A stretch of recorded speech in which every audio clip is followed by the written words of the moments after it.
기도드리겠습니다. 아버지 하나님, 하나님의 특별하신 은혜로 42년 전에 은광교회를 세워주시고 오늘날까지 인도해 주시며, 주님 코로나와 같은 그런 어려운 환경 가운데서도 지켜주시고 여기까지 인도하여 주신 은혜를 감사합니다. 앞으로 이 교회를 주님 장중에 붙잡으셔서 말세에 세상을 이끌 수 있는, 민족을 살릴 수 있는 믿음의 교회로, 성령의 제단으로, 말씀의 제단으로, 기도의 제단으로 역사하여 주시옵소서. 이 시간 거룩한 주일을 맞이해서 주의 백성들이 예배를 드립니다. 마음을 드리며 정성을 드리며 뜻을 드리며 물질도 드립니다. 하나님, 이 물질을 하나님 받으시고 하나님 영광스럽게 거두어 주셔서 주님 드린 심령들마다 은혜를 베풀어 주시옵소서. 믿음을 더하여 주시옵소서. 주님, 이 시간 말씀을 전하는 연약한 종을 장중에 붙잡으셔서 말씀의 도구로 쓰임받게 하여 주시옵소서. 주님 도와주시옵소서. 함께하여 주시옵소서. 예수님의 이름으로 기도드리옵나이다. 아멘. 여러분들 이렇게 만나 뵙게 돼서 반갑습니다. 자주 오지 않냐고 이렇게 오랜만에 오니까 더 정겹고 반가운 것 같습니다. 그동안도 수고 많이 하시고 또 특별히 은광교회를 위해서 수고하신 주의 종들과 원성도들에게 참 감사하고, 여러분들의 생애와 삶 가운데 하나님의 특별하신 은혜가 함께 하시기를 주님의 이름으로 축원합니다. 제가 성막이라 하는 주제를 가지고 이제 오랫동안 좀 관심을 가지고 책도 쓰고 있는데, 작년에 기도 중에 이 성막을 통해서 지금의 우리의 성전이 세워졌으면 좋겠다, 세워지라고 하는 성경 말씀이 아주 강력하게 저한테 감동이 돼서 책을 하나 썼습니다. 여러분들이 받으셨는지 모르겠는데 그 책을 저는 아주 굉장히 좀 감사하게 생각하고, 지금 보니까 책에 미숙한 점이 너무 많아요. 그래서 그냥 당장 새로 고쳐 써야 되겠다 그런 마음도 드는데, 그래도 어떤 뜻이 있고 주제가 있어서 이 말씀을 가지고 저 캄보디아 선교사를 통해서 줌 강의를, 이 책을 9시간 강의를 했습니다. 그리고 조그만 신학교에서 좀 또 제가 강의를 하기도 있고, 그런데 오늘 이 짧은 시간에 제가 전체를 말씀을 드리려고 합니다. 9시간 강의한 거를 30분에 하려니까 부담이 되는데, 여러분들이 참 은혜 받는 귀한 시간 되셨으면 좋겠습니다. 바울 사도는 우리를 성전이다, 구약에서는 너희가 하나님의 성전인 것과 하나님의 성령이 너희 안에 계신 것을 알지 못하느냐, 우리가 성전이라고 하셨습니다. 그래서 이 성전을 전부 세워가라, 점점 성숙하게 세워가라고 한 말씀이 여러 군데 있습니다. 에베소 4장 11절에도 어떤 사람은 사도로, 어떤 사람은 선자로, 어떤 사람은 복음 전환자로, 어떤 사람은 목사와 교사로 삼으셨으니 이는 성전을 온전케 하며 봉사일을 하게 하여 그리스도의 몸을 세우려 하십니다. 그리스도의 몸을 세운다는 게 이 성전 세우는 것과 관계가 있습니다. 우리가 다 하나님의 아들을 믿는 것과 아는 일을 하나가 되어 온전한 사람이 이루어 그리스도의 장성한 분량이 충만한 데까지 이르리니, 우리가 이제부터 어린아이가 되지 아니하며 사람의 속임수와 간사한 유혹에 빠져 온갖 교훈의 풍조에 밀려 요동하지 않게 하렵니다. 오직 사랑 안에서 참된 것을 하여 범사에 그에게까지 자랄지라. 그는 머리니 곧 그리스도라. 그에게서 온 몸이 각 마디를 통하여 도움을 받음으로 연결되고 결합되어 각 지체의 분량대로 역사하여 그 몸을 자라게 하여 사랑 안에서 스스로 세우느니라. 에베소에 있는 말씀도 뒷받침이 됩니다. 첫 번째 주제는 서론으로 성막이 뭐냐 하는 것을 말씀했는데, 서론은 제하고 두 단계 성막문에 대해서 말씀하는데, 성막문은 예수님이 내가 양의 문이다 그렇게 하셨어요. 너무나도 정확하게 말씀하셨습니다. 근데 그 문은 어떤 문이냐면은 들어가며 구원을 받고 나오며 은혜를 받는, 나오면서 꼴을 얻는 그런 문이라고 그렇게 말씀했습니다. 그래서 우리 속에 성전이 있고 우리 속에 문이 있습니다. 문이 구원의 문으로 내가 구원을 혹시 받아야 되고 또 나를 통해서 다른 사람을 구원받게 해야 됩니다. 그게 구원의 문의 역할을 하는 겁니다. 만약에 여러분들이 구원받지도 못하고 남을 구원시키지도 못하면 그 문은 문의 역할을 못하고 있는 겁니다. 문이 죽어 있는 거나 마찬가지입니다. 그래서 문의 역할을 감당하는 성도가 되고 교회가 되어야 된다는 것입니다. 문은 네 가지 색깔로 되어 있습니다. 이게 기가 막힌 얘기입니다. 구약의 모세 시대에 지금부터 3,400년 정도 내에 모세를 통해서 성막문을 만들었는데, 말씀으로 나누는데 색으로 네 가지 색깔을 거기다가 표현했어요. 네 가지 색깔이 사복음서입니다. 사복음서가 있어요. 청색은 우리를 구원하기 위해서 동정녀의 몸에서 잉태하신 성육신 예수 그리스도를 말하고, 홍색은 마가복음을 얘기하며 우리를 구원하기 위해서 십자가에서 대속에 피를 흘려주신 예수 그리스도를 말하고, 마태복음은 우리를 구원하고 우리 안에 왕자에 계시며 완왕의 왕으로 재림하실 예수 그리스도를 말하고, 백석은 요한복음으로 구원하실 구세주 온 세상 전하여야 될 메시아이신 예수 그리스도를 말합니다. 그러니까 예수 그리스도를 통해서, 복음이 된 예수 그리스도를 통해서 구원받는다는 겁니다. 그렇게 정확하게 성막은 구원에 대한 진리를 우리에게 말씀해 주고 있습니다. 예수 그리스도를 통해서 구원받는다는 것은 예수님에 대해서 5가지를 믿어야 되는데, 예수님이 동정녀의 탄생을 믿어야 되고, 또 예수님이 대속적인 죽음을 믿어야 되고, 부활과 승천과 재림을 믿어야 됩니다. 근데 우리가 구원받았으면은 지금 우리 교회의 문제, 또 우리 이 모든 그리스도인의 문제는 뭐냐면, 구원받았느냐 안 받았냐도 중요하고, 구원받았는지 안 받았는지 모르는 사람이 너무 많아요. 제 견해입니다만은 우리 70년대 80년대에 CCC를 통해서 김중근 목사를 통해서 전도를 굉장히 열심히 했어요. 교인이 굉장히 증가가 됐습니다. 근데 그때에 그냥 전도해서 예수를 영접하는 거, 마음으로 예수를 영접하십시오, 그 아멘 하면 이제 구원받았습니다, 하나님 자녀가 됐습니다, 구원받을 수 있지만은 무례하게 복음을 그렇게 전한 것 때문에 가짜 신자들이 많아요. 가짜 신자들이 많아서 구원의 확신이 없는 거예요. 신앙생활 못하는 겁니다. 엉터리 되는 거예요. 죄 사함 받았다는 은혜는 얼마나 큰 은혜냐? 제가 여러 번 얘기했지만은 1만 달란트의 빚을 용서해 준 겁니다. 빚을 갚아준 거예요. 90조 되는 빚을 갚아줬어요. 그러면은 빚쟁이로 90조인 빚쟁이가 빚을 갚아준 주님께 감사를 해야 돼요. 뜨거운 감사를 해야 돼요. 감격이 있어야 돼요. 불붙듯하게 주님 제가 무엇을 해야 될까? 이걸 어떻게 갚을 수 있습니까? 라는 안타까운 마음이 있어야 돼요. 구원의 확신과 구원의 감격이 충만해야 돼요. 그것이 희미해졌으면 회복해야 돼요. 그죠? 기도를 해서 다른 기도보다도 구원의 감격과 구원의 확신과 감동이 있는 삶을 살게 해달라고 그렇게 해야 돼요. 여러분들, 우리가 구원받았습니다면은 천하를 주고도 바꿀 수 없다고 그래요. 그죠? 천하를 주고도 바꿀 수 없는 구원을 얻었습니다.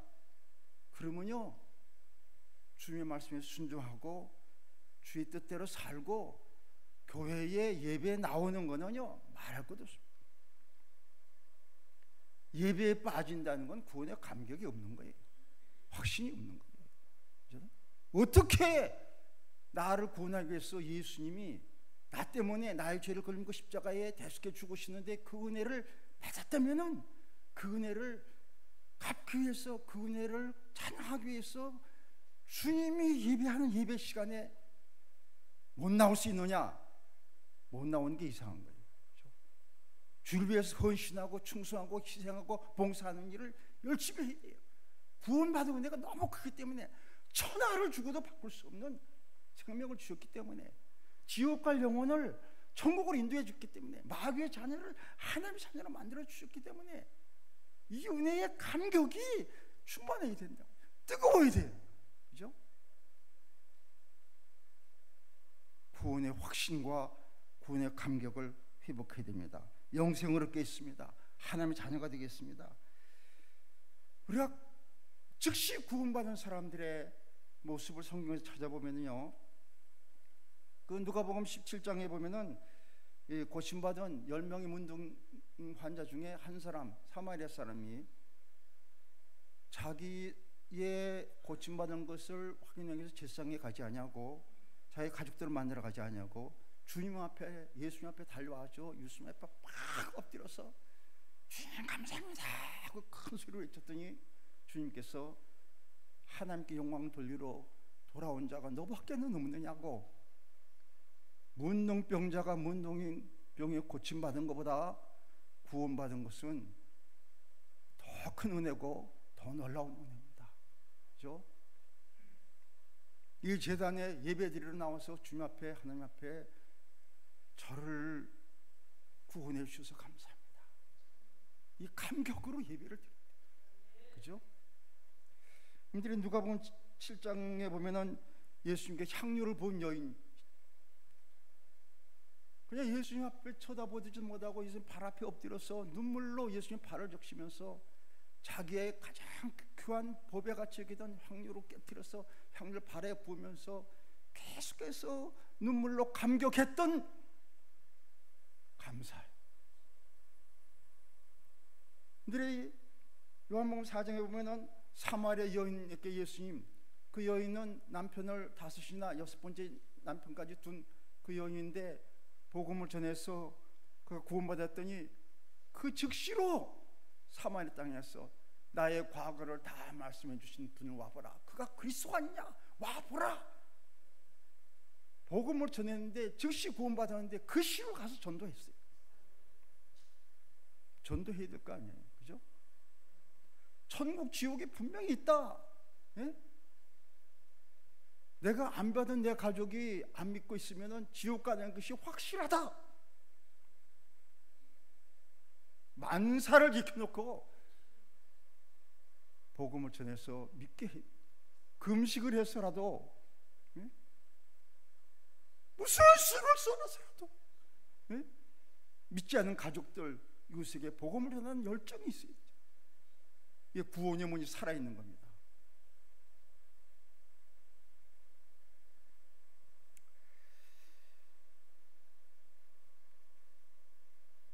여러분들, 이 구원받은 은혜가 제일 중요합니다. 성막에 대한 그림, 여러분들 이게 뭐 있는데 문으로 들어가지 않으면요 예배도 드릴 수 없고 아무것도 할 수 없어요. 구원받지 못한 사람은 예배도 드릴 수 없고 기도도 할 수 없고 하나님 찬양도 할 수 없고 하나님의 봉사도 할 수 없고 아무것도 할 수 없습니다.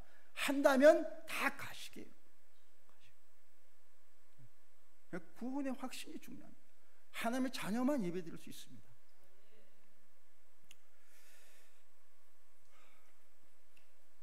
우리 구원의 확신, 구원의 감격들이 이를 위해서 여러분들이 기도도 많이 하시고 정말 그래서 뜨거워져서 견딜 수 없는 그런 마음, 교회가 복음을 전하는 교회가 돼요. 지금 코로나 때에 복음을 전하고 기도하는 교회는 살아있다고 그래요. 은광교회가 복음의 열정을 가지고 정말 전도하는데 그냥 전도하라고 해서 마지못해서 시키니까 그냥 하는 게 아니라 주님이 나를 위해서 죽으셨는데 나도 그 영혼을 사랑해서 그 영혼을 위해서 정말 뭔가 할 수 있는 그런 믿음으로 복음을 전합니다. 그 영혼을 위해서 나도 죽을 수 있을 마음으로 복음을 전합니다. 그 예수님의 심장입니다. 두 번째 번제단인데, 번제단은 예배를 말합니다. 구원받은 사람만이 예배를 드릴 수 있습니다. 예배를 드리는데 왜 예배를 드리냐면은 하나님을 만나기 위해서. 출애굽기 29장 42절 보면 번제단에서 하나님 만난다는 말씀이 있습니다. 예배를 드리며 하나님의 말씀을 들을 수 있습니다. 하나님의 말씀 듣는다고 그랬습니다. 예배를 드릴 때 예수 그리스도의 십자가의 은혜를 체험합니다. 번제단에는요, 피가 그 양의 피와 소의 피가 사방에 다 바르고 밑에다가 쏟아부었어요. 번제단에서 예배를 드리는 겁니다. 번제단 십자가 제단입니다. 우리는 구약의 모든 제사는 번제단에 드렸고, 신약의 모든 예배는 십자가 제단에서 예배를 드리는 겁니다. 예배를 드릴 때마다 예수 그리스도의 십자가의 은혜에 감동이 있습니다. 나를 위해서 죽으시고 나를 위해 피 흘리신 주님의 십자가의 은혜에 감격으로 예배를 드리는 겁니다. 예? 그럴 때 예배에 번제단에서 예물을 드리면 불이 활활 타올라서 하나님께 향기를 올렸습니다. 성령의 불이 활활 타올라야 돼. 그죠? 기도의 불이 타올라야 돼. 말씀의 불이 타올라야 돼. 은혜의 불이 타올라야 돼. 예? 불 꺼졌는데 불이 꺼진지도 모르는 사람들이 있어요. 그죠? 왜냐하면 죄가 많아서 그래요. 죄를 퍼내라고 그래요. 죄를 퍼내라고. 죄가 뭐냐면 마음속에 깊이 구원받은 사람이 성령의 불이 타오지 못하는 것은 죄가 많아서 그런데, 죄는 마음속 깊이 숨겨져 있는 죄 때문에 그렇습니다. 그거를 깊은 죄를 다 싹싹 파내면요, 불이 확확 타, 성령의 불이 타올르는. 그러면 예배를 하나님 받으십니다. 예배를 하나님 받으시기만 하면은, 그러면 문제 해결되는 겁니다. 예? 하나님이 내 예배를, 내 기도를, 내 찬양을 받으셨다. 그러면 끝나는 겁니다. 여러분들 지금도 예배를 위해서 목숨을 거는 사람들이 있습니다. 예? 여러분들 예배는 제물이 필요해요. 제물이 중요해요. 여러분들 내 자신이 제물입니다. 그죠? 너희 몸을 하나님 기뻐하시는 거룩한 산 제물로 드리라. 내가 하나님께 온전히 드릴 수 있는 제물이 되어야 돼. 예? 내가 먼저 내 자신 몸이 거룩하게 되고 깨끗해야 제물로 받으실 수 있습니다. 찬양이 제물입니다. 항상 찬송의 제사를 하나님께 드리자. 찬송을 제물로 드린 제사가 찬양의 제사입니다. 기도가 제물입니다. 나의 기도가 주 앞에 분향하면 끝이 되고 나의 손 드는 것 저녁 제사같이 되게 하셨어. 기도가 하나님께 제물입니다. 제물은 깨끗하고 거룩해야 됩니다. 그리고 헌금이 제물입니다. 에베소서 편에 내게 준 것을 받음으로 내가 풍족한 이는 받으실 만한 향기로운 제물이요 하나님 기쁘시게 한 것이다. 더럽고 잘못된 수입의 헌금은 하나님 안 받으신다고 그랬습니다. 깨끗한 헌금만 받으세요. 거룩한 예물을 받는다고 그랬습니다. 그리고 우리의 드리는 봉사, 소년과 나누어줌, 오직 손을 향함과 서로 나눠주기를 잊지 말라. 하나님 이 같은 제사를 기뻐하시느니라. 우리의 삶에서 다른 사람을 돕고 주님의 이름으로 사랑하며 나눠주는 그런 삶이 하나님께 드리는 제물입니다. 이 제물이 하나님께서 할 때에 하나님 받으시고, 그래 솔로몬 1,000번제를 드릴 때에 그때 상황이 저는 어렵다고 생각합니다. 아버지는 다윗은 돌아가셨습니다. 형들은 자기를 위협하고 있습니다. 제일 어린 동생이 왕이 됐다고. 이웃 나라들은 다윗이 나라를 크게 했기 때문에 이웃 나라들은 자기 나라를 회복하려고 합니다. 20살밖에 안 된 솔로몬이 한 1,000번제를 드렸습니다. 1,000번제 숫자가 중요한 게 아니라 솔로몬의 마음이 간절했다는 거예요. 하나님 그 밤에 즉시 일어나서 내가 너에게 뭐 해줄랴? 지혜를 주십시오. 지혜를 구했냐? 구하지 않는 것 같이 주시겠다. 예배가 살아있어야 됩니다. 믿음으로 드려야 됩니다. 정말 하나님께 감사한 마음을 드립니다. 마음을 다하고 뜻을 다하고 성품을 다하고 힘을 다해서 간절한 마음으로 하나님을 사모하는 마음으로 드려야 됩니다. 마지못해서 예배를 드리면서 은혜 받기를 원합니까? 그렇죠? 그래서 예배가 살아있는 이 번제단이 살아있는 내 심령의 번제단이 살아서 하나님께 영광 돌릴 번제단이 되는 겁니다. 그렇죠? 세 번째는 물두멍인데, 물두멍은 특별히 여인들의 거울로 만들었습니다. 이상하게 다른 것들은 그런 의미가 없는데 물두멍은 여인들의 거울로 만들었습니다. 물두멍 의미는 성도가 지은 죄를 용서받는 것을 의미하며, 예수님께서 목욕한 사람은 발밖에는 씻을 필요가 없다. 베드로가 내가 너를 씻어주지 않으면 너와 나와 상관이 없다. 그런 말씀과 관계가 있습니다. 물두멍으로 만든 것은, 여인들의 거울로 만든 것은 거울을 보라는 거예요. 보는데 얼굴 보는 게 아니라 중심을 보라는 겁니다. 너 중심 속에 아직도 감춰놓은 죄가 있지 않냐? 그거를 깊이 보라는 거예요. 마음속 깊이 보라는 거예요. 죄가 있으면 끄집어내서 회개하는 겁니다. 이게 중요하다는 겁니다. 회개만큼 중요한 게 없습니다. 우리 일반적인 교회에서 회개를 강조하지 않습니다. 예수님께 첫 번째 하신 말씀이 회개하라, 천국이 가까웠다고 했습니다. 유명한 부흥의 선구자였던 프랭크 바클맨은 부흥의 높이는 회개의 깊이에 의하여 결정된다고 그랬습니다. 여러분들이 자기 죄를 회개하는데 정말 깊이 눈물로 정말 뜨겁게, 하나님, 주님이 나를 위해서 십자가를 지셨는데 내가 어쩌다가 다시 이렇게 죄를 졌습니까? 라고 뜨겁게 깊이 심령이 쪼개지는 그런 마음으로, 안타까운 마음으로 깊이 할 때 심령의 부흥이 일어나고 교회의 부흥이 일어나고 사회의 부흥이 일어난다. 부흥의 높이는 회개의 깊이에 의해서 결정된다고. 회개는 요리와 간절함과 변증과 분함과 두려움과 사모와 열정과 징벌, 이런 의미를 갖고 있다고 했습니다. 회개에 대해서 회개해 주신 은혜가 18가지로 제가 썼는데, 회개하면 천국이 열립니다. 죄사함 받습니다. 생명을 얻습니다. 구원에 이르게 됩니다. 진리를 알게 됩니다. 성령을 선물로 받게 됩니다. 아브라함의 자손이 됩니다. 탕자를 아들로 받아주십니다. 심판과 멸망을 면하게 됩니다. 하늘에 큰 기쁨이 됩니다. 재앙을 내리지 않습니다. 죽음의 길을 살려주십니다. 재앙을 내리던 뜻을 돌이키십니다.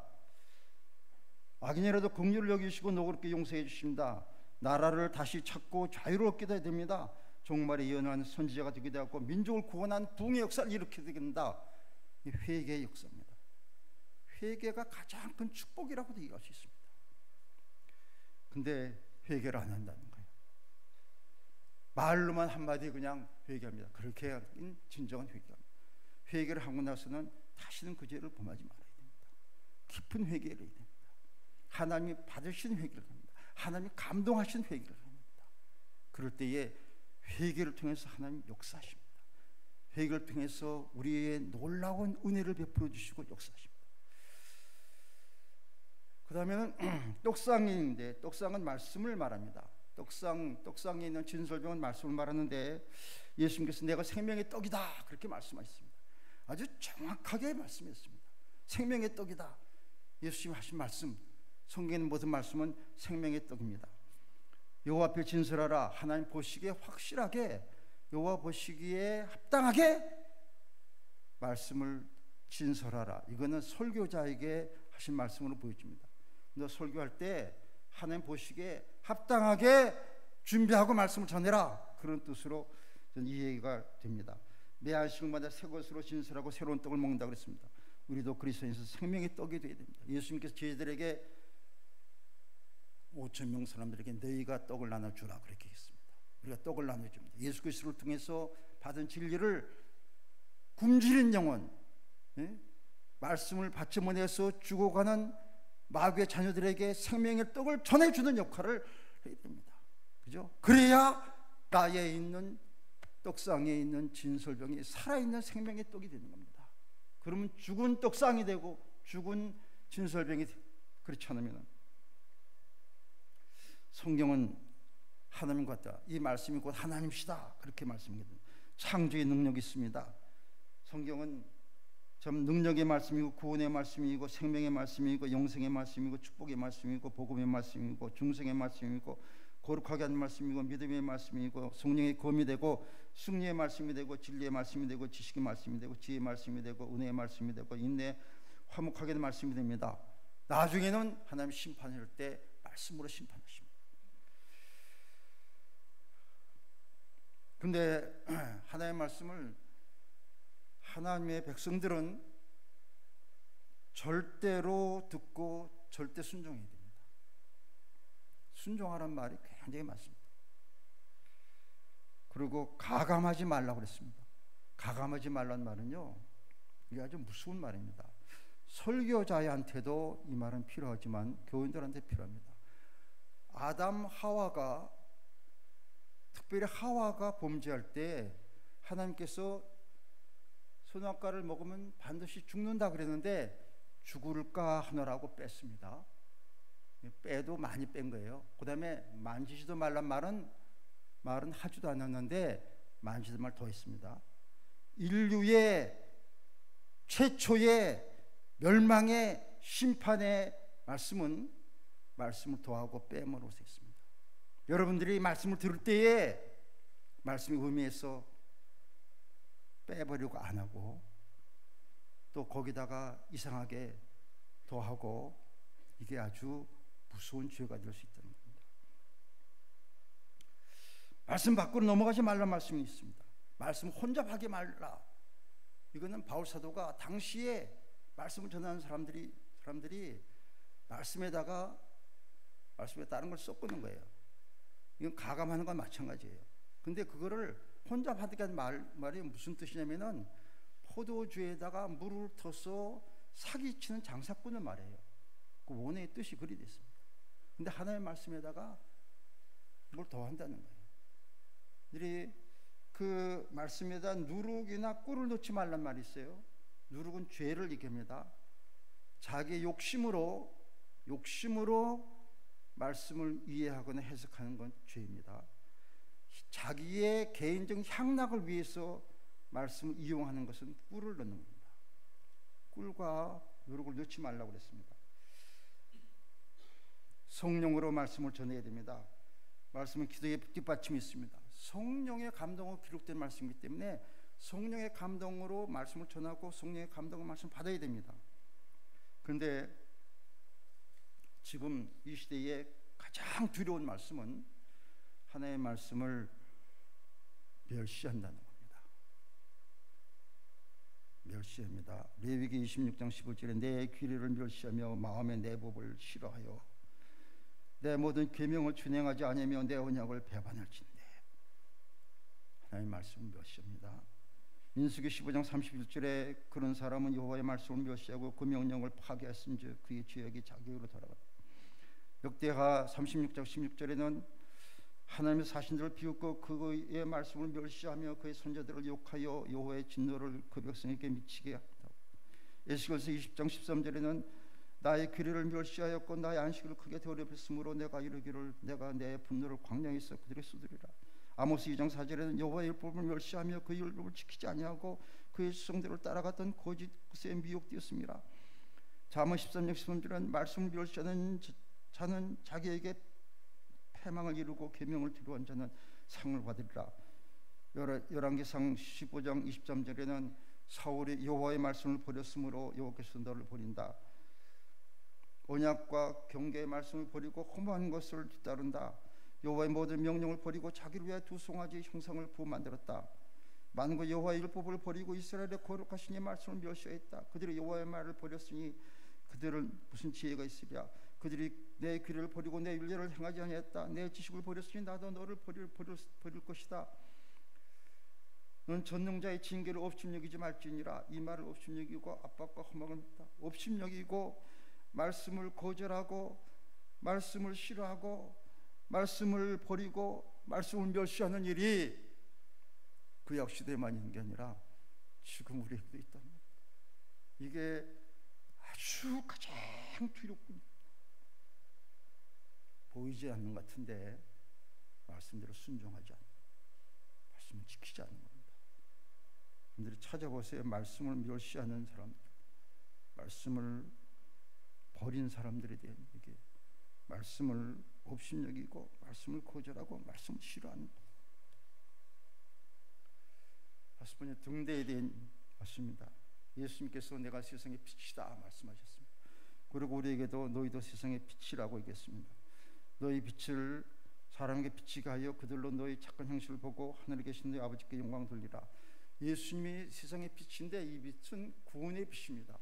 흑암에 아주 흑암에 있는 백성들에게 큰 빛이 비쳤다. 구원의 빛입니다. 우리도 세상의 빛이고 교회가 빛이 되어야 됩니다. 세상 사람들이 지금 바다에서 풍랑을 만나서 헤맬 때에 구원의 등대와 같이 등대에 불을 비추고 여기에 구원의 소망이 있습니다라고 비춰줘야 됩니다. 불이 꺼져 있지 않습니까? 그죠? 빛을 다시 비춰야 됩니다. 사망의 땅에 그늘에 앉은 자에게 빛을 비추셨다 그렇게 말씀입니다. 구원의 빛을 비춰야 됩니다. 죽어가는 사람들을 구원하는 빛을 비춰야 됩니다. 파손하는 배를 이끌어서 구원하게 하는 구원의 역할을 해야 됩니다. 등대는 교회를 의미한다고 그랬습니다. 일곱 별은 일곱 교회 사제예요. 첫째는 일곱 교회니라. 구원의 빛, 생명의 빛, 은혜의 빛, 이방의 빛을 비춰야 됩니다. 등대를 쳐서 만드는 것은요, 빛을 비추려면은 고난이 있어야 됩니다. 등대를 쳐서 만들었어요. 다른 건 그냥 만들었는데 등대만큼은 부어서 만들고 쳐서 만듭니다. 쳐서 만들고 부고 만드는 거는요 수십 배, 적어도 한 50배 이상은 더 힘들어요. 그런데 쳐서 만들려고 했습니다. 고난이 없는 십자가가 없는 복음은 참 복음이 아닙니다. 그래서 바울 사도는 디모데에게 나와 함께 고난을 받으라. 고난 받으며 전도의 일을 하며 네 직무를 다하라. 아무든지 나를 따르면 자기 십자가를 지고 나를 따르라. 이게 십자가의 고난을 통해서 복음을 전하는 것입니다. 분향단은 기도를 의미합니다. 말씀과 기도가 우리 신앙생활인데 가장 중요한데 기도는 정말 중요합니다. 기도하는데 기도의 원리를 하나님께 기도해야 되고 예수 그리스도의 이름으로 기도해야 되고 믿음으로 기도해야 되고 하나님의 뜻대로 기도하고 말씀에 순종하며 기도해야 되고 죄를 회개하고 기도해야 되고 정욕으로 기도하지 말고 성령을 의지해서 기도해야 되고 타인의 허물을 용서하며 기도하고 감사하며 기도하고 약속의 말씀 붙잡고 기도하고 전심전력해서 기도해야 됩니다. 기도의 성경이 가르치는 12가지 기도의 원리입니다. 우리 기도를 그냥 대충으로서 식기도 하는 식으로 하지 말고 정말 교회가 기도하는 집이라고 그랬잖아요. 만민의 기도하는 집이라고, 성전은 만민의 기도하는 집이라고 했습니다. 그런데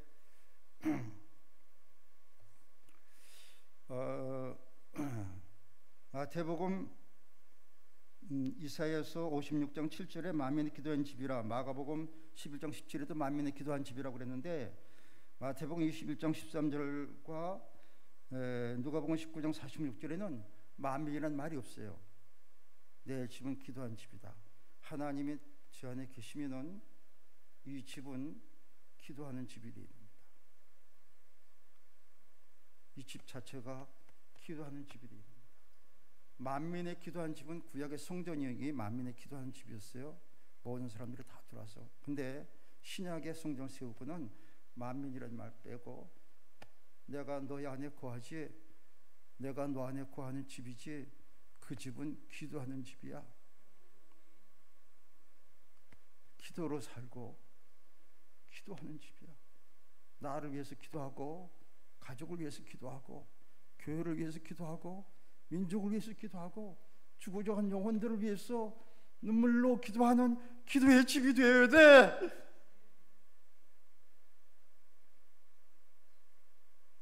그래야 살아있는 성전의 역할을 감당합니다. 예수님께서 겟세마네 동산에서 우리를 구원하시기 위해서 땀이 땅에 떨어지는 피가 되도록 기도하셨습니다. 나도 다른 사람의 영혼을 전도하려면 예수님같이 그런 마음으로 기도해야 그 영혼이 구원받는다는 그런 의미도 될 수 있습니다.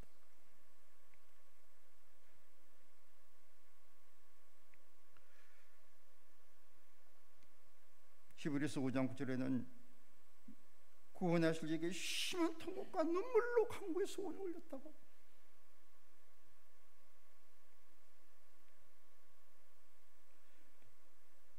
소돔과 고모라의 멸망을 놓고 기도했던 아브라함의 기도, 이스라엘 백성들이 송아지를 섬겨서 멸망될 때 모세가 이 백성의 죄를 용서해 주세요, 그렇지 않으면 하나님의 기록된 책에서 내 이름을 지워버려 주세요,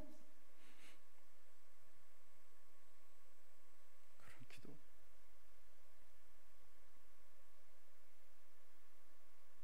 살아있는 교회가 드려야 될 그런 기도라고 생각합니다. 여러분, 기도하는 집이 되어야 됩니다. 기도를 더 열심히 하실 수 있기를 바랍니다. 모세의 그 기도를, 모세가 여호와께로 다시 나아가 여쭈되 슬프도소이다, 이 백성이 자기 죄를 위하여 금신을 만들었으니 큰 죄를 범하였나니 그러나 이제 그들의 죄를 사하시옵소서. 그렇지 아니하시오면 원하건대 주께서 기록하신 책에서 내 이름을 지워버려 주옵소서. 바울 사도는 나의 형제 곧 골육의 친척을 위하여 내 자신이 저주를 받아 그리스도께서 끊으실지라도 내 형제를 구원해 주세요, 그렇게 기도했습니다. 마지막으로 이제 증거교는요, 성막이 세 부분으로 되어 있습니다. 세 부분으로. 그냥 뜰에서 제사를 드리는 데가 있고 물두멍 있고, 그 다음에 송수에 들어가는, 송수에는 제사장만 들어갑니다. 송수에 들어간 사람은 떡상에 떡 말씀으로 살고 기도로 살고 빛된 삶을 사는 사람입니다. 근데 우리가 만인 제사장입니다. 교인들은 다 송수에 들어가야 돼요. 근데 지성소에는 대제사장만 들어갑니다. 예수님이 대제사장이라고 히브리서 12번이 얘기해 주셨습니다. 근데 지성소의 휘장이 갈라졌습니다. 그렇죠? 예수님 안에 있는 사람, 그리스도 안에 있는 사람, 예수님의 제자들은 지성소에 들어간 거예요. 지성소에 들어간 사람은 뭐 하는 사람이냐면요, 예수님 같이 십자가를 질 수 있는 사람입니다. 민족을 구원하는 사람입니다. 영혼을 살리는 사람입니다. 그죠? 지성소에 들어갈 수 있는 사람이 지도자입니다. 진짜 지도자입니다.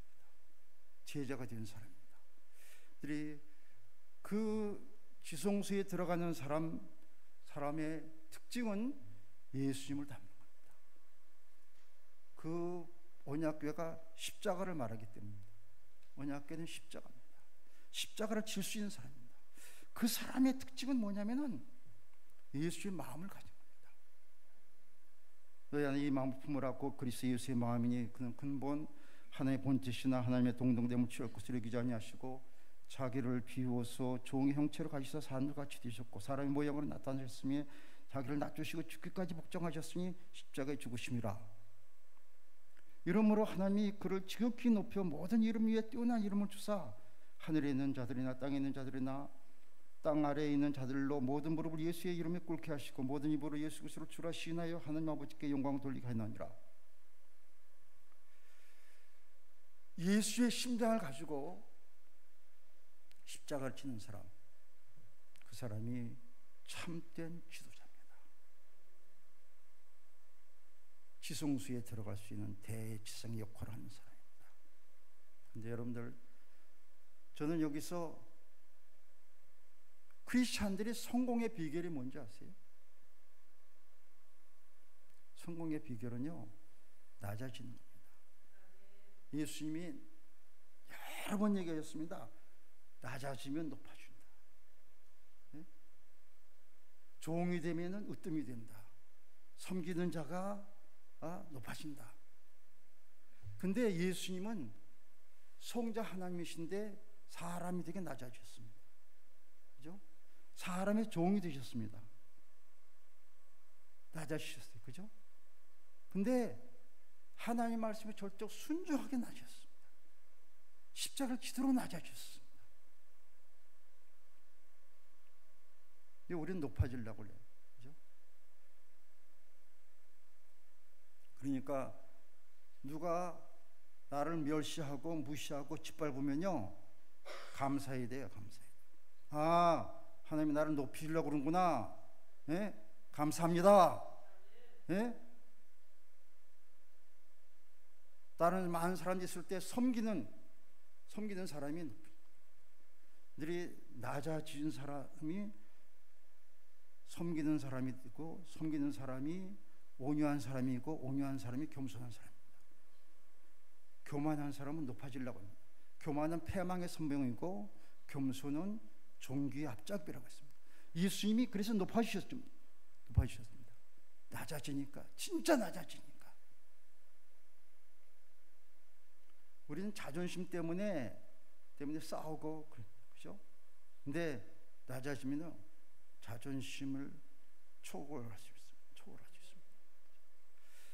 예수의 마음을 품으라. 이게 그냥 할 수 있는 얘기 아닙니다. 여러분들, 남이 무시하거나 그러면은 성질 내지 말고, 하나님이 나를 높이시는구나. 네? 근본 하나님의 본체신데 하나님과 동등함을 취급까지 여기지 아니하시고 자기를 비워서 종이 되도록 낮아지셨어요. 예수님 생각하면은 그 이길 수 있습니다. 그냥 인간성으로는 이길 수 못 이겨요. 근데 예수님을 바라보고 예수의 마음을 품으면은 이길 수 있습니다. 그러면은 높이시는데 좋게 높이신다. 여러분들, 모세는 광야에서 40년 동안 양을 치도록 하나님 낮추셨습니다. 40년이나 미디안 광야에서 양을 치도록 정말 낮췄습니다. 주님 민족의 지도자로 삼았습니다. 다윗은요, 아들 8, 나중엔 7이라고 했는데 8 아들 중에서 막내였는데, 막내면 제일 귀한 받아야 되는데 막내는 아버지의 양을 자기가 혼자서 맞아치면서 형들에게 멸시를 받아서 무시당해서 낮아졌습니다. 근데 다윗을 하나님께서 높이셨습니다. 하나님이 사울 임금이 맨 처음에는 겸손해 가지고 왕을 세운다는데 숨었어요. 난 왕들 자격이 없다고. 그럴 때 왕 세우는데 나중엔 교만해 가지고 왕 자리에서 쫓겨났습니다. 얼마나 낮아져야 됐냐? 예수님의 마음을 품고 예수님같이 낮아지는 것. 이게 대지사입니다. 십자가를 지고 민족의 죄를 걸머지고, 그렇죠? 느헤미야와 같이, 에스라 같이 자기 민족이 방탕해가지고 음란한 죄를 지을 때 에스라는 금식하면서 머리를 쥐어뜯고 수염을 잡아뜯으면서 통곡하면서 가슴을 쳤습니다. 민족의 죄를 안타까워하면서, 느헤미야는 성벽이 무너졌을 때 금식하면서 회개했습니다. 그게 지성소에 들어갈 대지사입니다. 우리 운광교회의 모든 성도들이 지성소에 다 들어갈 수 있습니다. 그러면 인천이 도성이 살아나고, 아브라함이 소돔 고모라의 멸망을 안타까워하면서 의인 10명만 있으면 이 소돔 고모라 성을 멸하지 않겠습니까? 의인 10명 바로 지성소에 들어가는 그런 믿음의 사람이라고 봅니다. 그렇죠?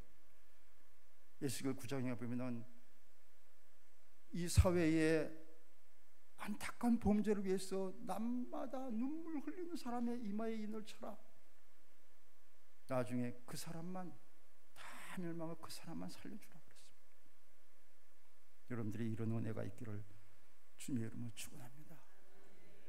정말 나는 성전으로 바로 세워가고 하나님이 내 안에 거하실 성전으로 세워서 하나님께 영광 돌리는 성전, 하나님을 기쁘시게 하는 성전, 하나님의 뜻을 이루어지는 성전, 하나님 나라를 세워지는 성전, 기도하며 말씀대로 사는 성전, 하나님의 향기 은혜에서 성령의 불이 타오르는 성전 될 수 있기를 주님의 이름으로 축원합니다.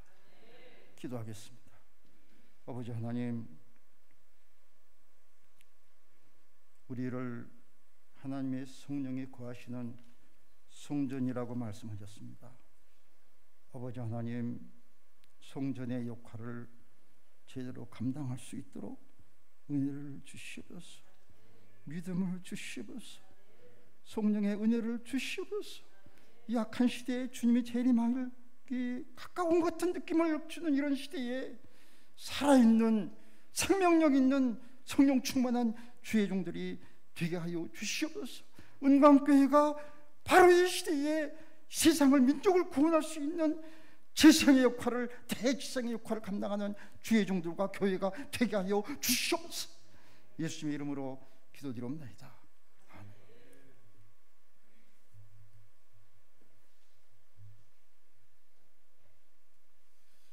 귀한 말씀 받았습니다. 우리 9시간 강의를 30분에 압축해서 주셨어요.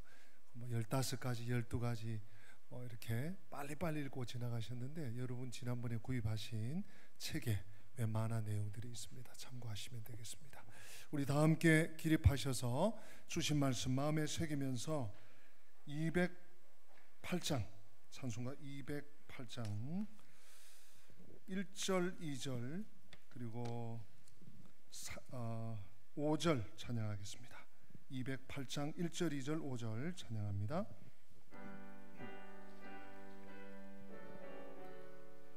찬양 후에 우리 전 목사님 축도해 주시겠습니다. 내 주의 나라와 주 계신 성전과 피 흘려 사신 교회를 늘 사랑합니다. 내 주의 교회는 전성과 같아서 눈동자같이 아끼사 늘 보호하시네. 5절 하늘의 영광과 베푸신 은혜가 진리와 함께 영원히 시온에 넘치네.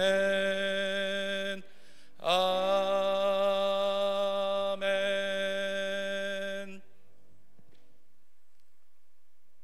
지금은 우리를 억만 죄악 가운데서 십자가의 보혈을 흘려서 구원해 주신